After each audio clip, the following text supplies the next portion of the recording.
just don't have anything to say. I don't know what you're talking about. It's okay, Nina. I don't know what the fuck they're talking about. I just listen. No, I'm kidding. So for people that don't know, Nina's our special guest. She's an illustrator. She made the 8-bit thing that we did. Ganjin, if you could post it again for people that didn't see it, just in case they didn't see it because they're blind or something.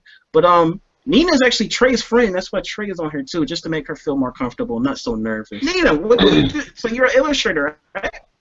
Mm-hmm. What else do you do, Nina, besides illustration? Because I know on your portfolio you do a lot of other stuff.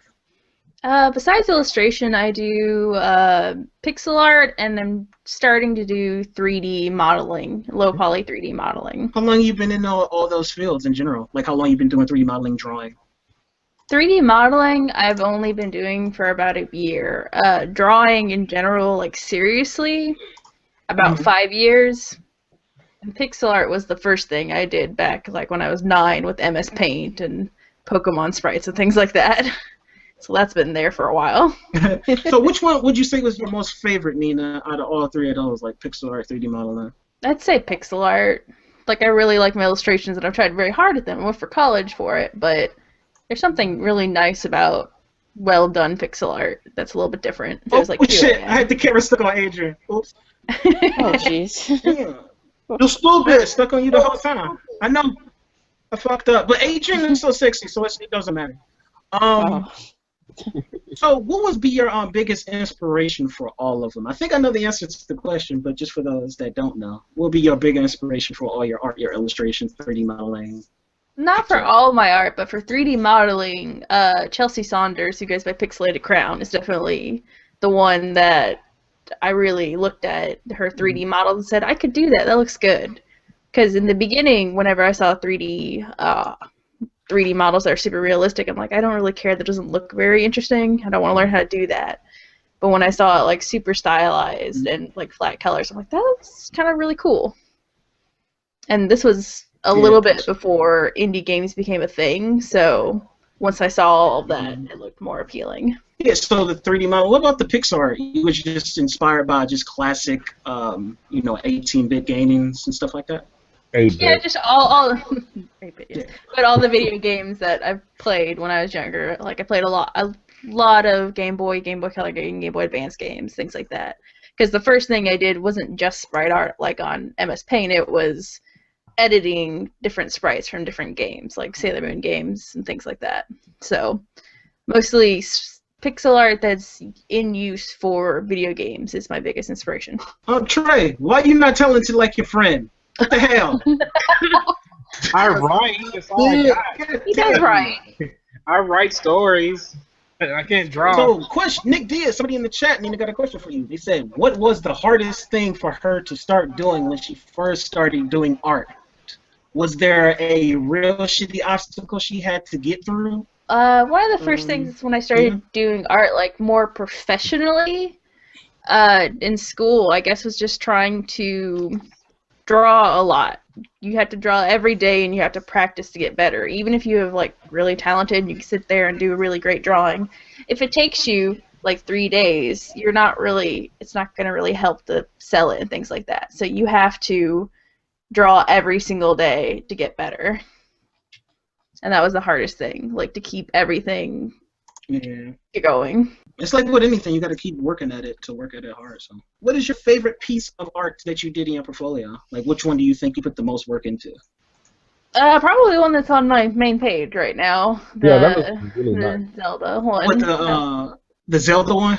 Mm-hmm. That one. I can tell you're a really big Zelda fan. Oh, what'd you say, Diz? Go ahead. I don't know. It looks really, really well done. Like, very detailed and awesome. I was going to ask you if you, took commission set prices. I do take commissions. Ooh, are you open for commissions? Yes, I am. Oh, business! Business! Trey, I told you! Get the fuck out! Maybe. Any purchases from Double Toasted Community, we get 25%. No, don't say that. Not binding. And when Disney not binding. Disney commission, he means sliding into them DMs. He don't mean commissions really. No, I'm kidding. Wow. I'm sorry, I have low self-esteem. Okay.